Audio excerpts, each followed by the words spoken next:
Hello friends, हम start करने जा रहे हैं CA intermediate cost and management account का आरटीपी।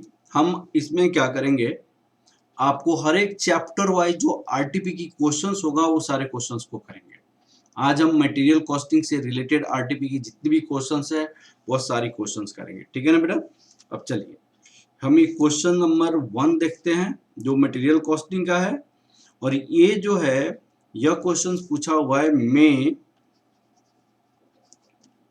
2018 का आरटीपी है। मई 2018 के आरटीपी है।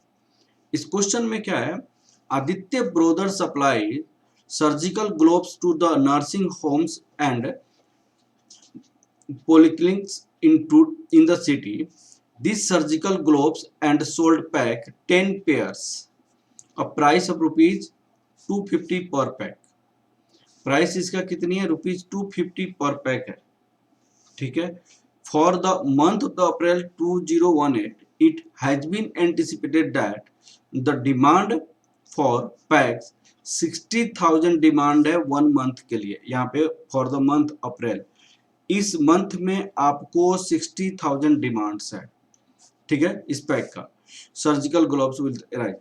Aditya brothers purchases these gloves from the manufacturer at the rate of rupees 228 per pack within 4 to 6 days lead time। 4 to 6 days lead time।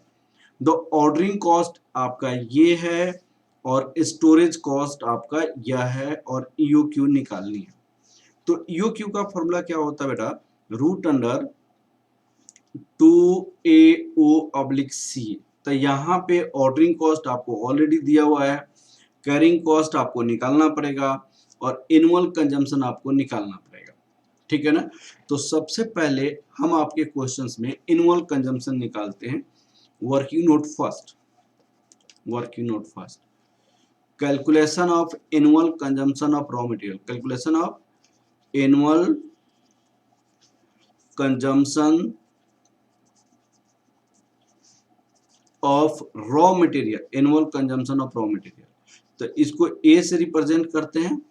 Monthly आपके पास कितने की demand है, monthly demand आपको 60,000 पैक का है और एनुअल कंजम्पशन आपका कितना हो जाएगा, 60,000 into 60,000 units into 12 that equal to 7,20,000 packs, 7,20,000 packs हो जाएगा। अब आपका प्राइस ऑफ रॉ मटेरियल कितना दिया हुआ है, प्राइस ऑफ रॉ मटेरियल आपका रुपीज दी हुई है।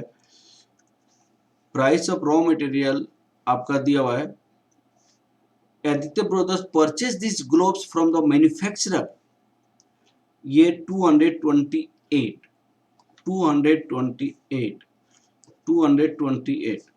तो यहाँ पे carrying cost working note second आपका निकल जाएगा, carrying cost per unit per annum, carrying cost per unit per annum. यहाँ पे आपको कितना हो जाएगा, देखिएगा उन्होंने कहा the storage cost that is the carrying cost 10% per annum on average inventory. 10% per annum, जब भी परसेंटेज में हो तो प्राइस से उसकी परसेंटेज निकाल देते हैं। तो 10% ऑफ रुपीज 228, तो ये आपका हो जाएगा रुपीज 22.8। तो ये आपका सी हो गया। ऑर्डरिंग कॉस्ट ऑलरेडी आपके क्वेश्चन में दिया हुआ है, ordering cost rupees 240, ordering cost दिया हुआ है रुपीज 240 पर ऑर्डर। क्या हम इसको यूज करके हम ईओक्यू निकाल सकते हैं? तो फर्स्ट पार्ट का आंसर हम निकाल सकते हैं। Answer of first part,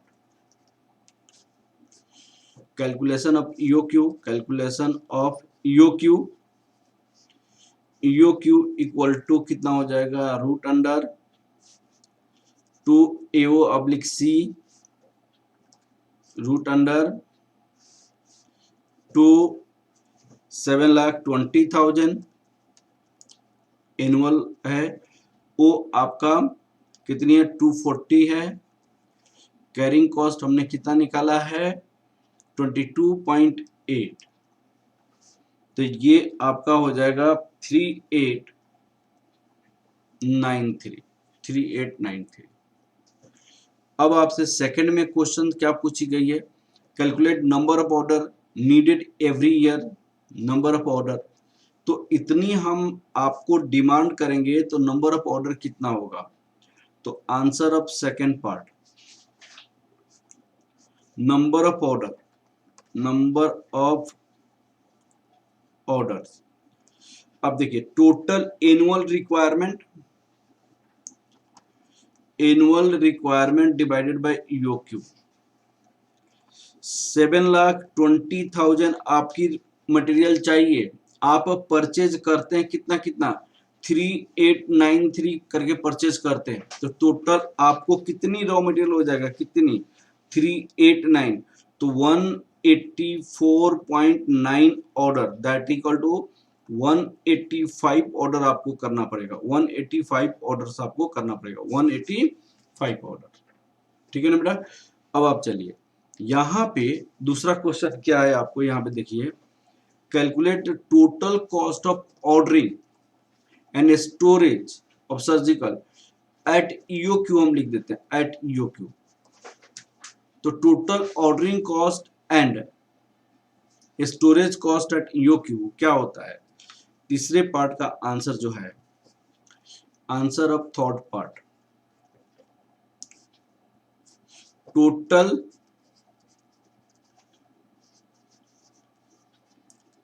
ordering and storage cost at EOQ.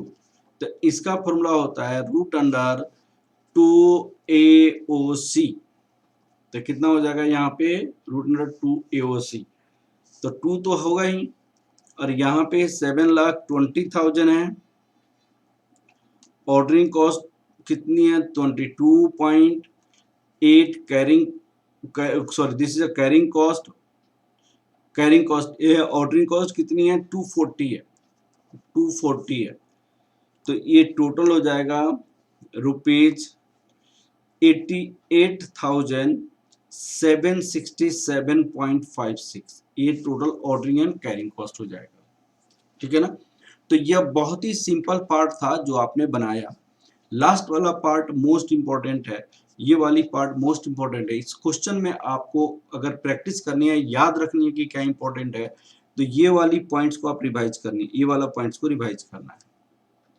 यहाँ पे क्वेश्चन क्या दिया हुआ है, determine when should the next order should be placed. Assuming that the company does maintain a safety stock, the present inventory is 10,033 packs. इनके पास इतना है अभी, तो ऑर्डर कब प्लेस करना चाहिए, ऑर्डर कब प्लेस करना चाहिए। यहाँ पे एक्चुअली क्या होता है, एक निकालना पड़ता है raw material available for use. ठीक है, raw material for in days. भाई आपको ये जो रॉ मटेरियल हमारे पास जो अवेलेबल है, कितने दिन यूज कर सकते हैं, तो कितना दिन यूज कर सकते हैं, दिस 3 आप देखिए डिवाइडेड बाय 360 यहाँ पे, ये कितने दिनों तक हम यूज कर सकते हैं अगर हम मंगाते हैं, तो यह कितने दिनों में हम यूज कर सकते हैं, जो हमारे पास इन्वेंट्री है वो कितने दिनों में यूज हो सकता है, बताइएगा। तो ये वाला बात है, हमको समझना पड़ेगा कि ये कितने दिनों में, हमारे कितने दिनों तक चल सकता है, कितने दिनों तक चल सकता है। तो एक बात ध्यान रखनी है, हमारे पास ईओक्यू कितनी है, ईओक्यू देखिएगा, ईओक्यू हमारे पास है 3894, 185 डेज आपका ऑर्डर है, 185 ऑर्डर करते हैं। तो यहाँ पे आपको इसको पहले मैं बनाता हूँ, उसके बाद आप समझिएगा प्लीज अच्छा से।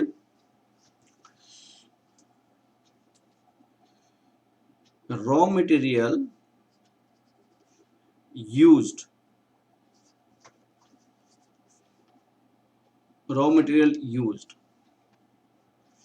in days।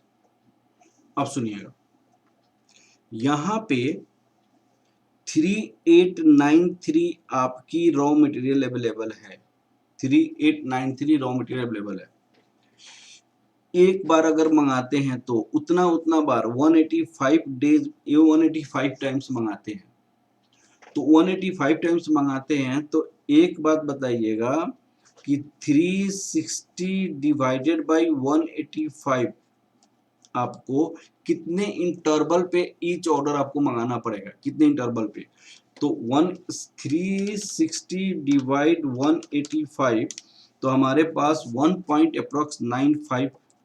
1.95 डेज। इसका मतलब हर एक 1.95 डेज के इंटरवल में आपको ऑर्डर प्लेस करना पड़ेगा, क्यों?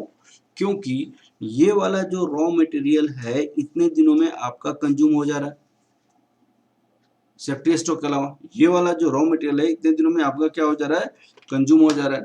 तो आपको इतनी रॉ मटेरियल कंज्यूम होने के लिए 195 डेज चाहिए। तो आपके पास 10,033 रॉ मटेरियल के लिए 1.95 divided by 3893 into 10,033 material raw material चाहिए, तो कितना हो जाएगा?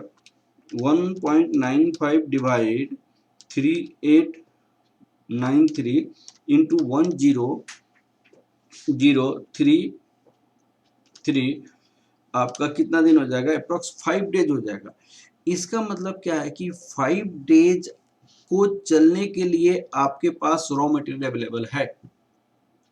एवरेज, अब आपको एवरेज से आपका लीड टाइम कितना होगा? एवरेज लीड टाइम से हम देखेंगे कितना होगा, एवरेज लीड टाइम से माइनस करेंगे। अब बनाएंगे कैसे इसको देखिएगा, सुनिएगा। रॉ मटेरियल यूज है, रॉ मटेरियल कितना है? रॉ मटेरियल 3893 या इसको खत्म करो,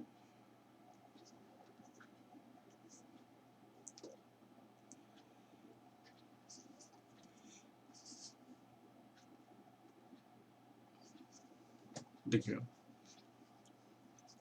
working note, calculation of time gap between two orders, time gap between two orders. तो time gap between two orders देखिएगा 360 है, और नंबर ऑफ आपकी ऑर्डर कितनी है? नंबर ऑफ ऑर्डर, तो 360 divided by number of order हमने निकाला है 185 that equal to 1.94 days, 94 days. अब हम ये समझते हैं कि 1594 डेज आपको कंज्यूम होता है रॉ मटेरियल, कितने दिनों में? जो ईओक्यू वाला मंगाते हैं, तो इट मीन्स वी परचेज्ड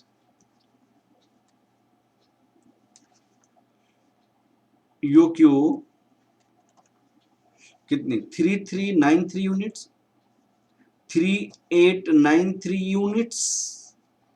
इसका मतलब ये जो है ये 3893 यूनिट्स इतने दिनों में कंज्यूम हो जाता है, तभी तो हम बार बार परचेज करते हैं। तो टाइम आपका कितना होगा? इतना आपको ये वाला बात समझना पड़ेगा, ठीक है ना? तो टाइम टू कंज्यूम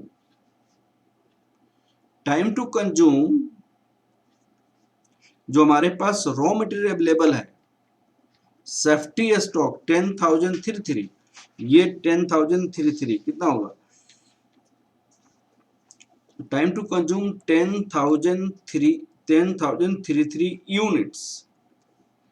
अब लिखिएगा 10,033 यूनिट्स कितना होगा, अब सुनिए यहाँ पे 3893 units consumes in 1.94 days. 1 unit consumes in 1.94 days divided by 3893. 10033 units consumed in 1.94 divided by 3893 into 10093, यहाँ पे कितना हो जाएगा 5 डेज, ये आपका 5 डेज हो जाएगा। इसका मतलब क्या है कि 5 डेज हमें टाइम लगता है ये वाला मटेरियल को कंज्यूम करने में। 5 डेज में ये खत्म हो जाएगा, 5 डेज में खत्म हो जाएगा। तो एवरेज लीड टाइम क्या है उससे हमने देखेंगे आपको। एवरेज लीड टाइम क्या है हमारे पास, जो सप्लायर मटेरियल को सप्लाई कर देता है, तो average lead time, average lead time, अब देखिए यहाँ पे दिया है 4 to 6 days lead time, 4 to 6 days. तो एवरेज लीड टाइम हमारे पास कितना हो जाएगा 4 + 6 divided by 2 that equal to 5 days. तो 5 डेज सप्लायर टाइम लेता है मटेरियल सप्लाई करने में, और 5 डेज की मटेरियल हमारे पास अवेलेबल है। तो इसका मतलब हमें क्या करना चाहिए, इमीडिएट ऑर्डर प्लेस करना चाहिए। Means that it means that is inventory left for days requirement,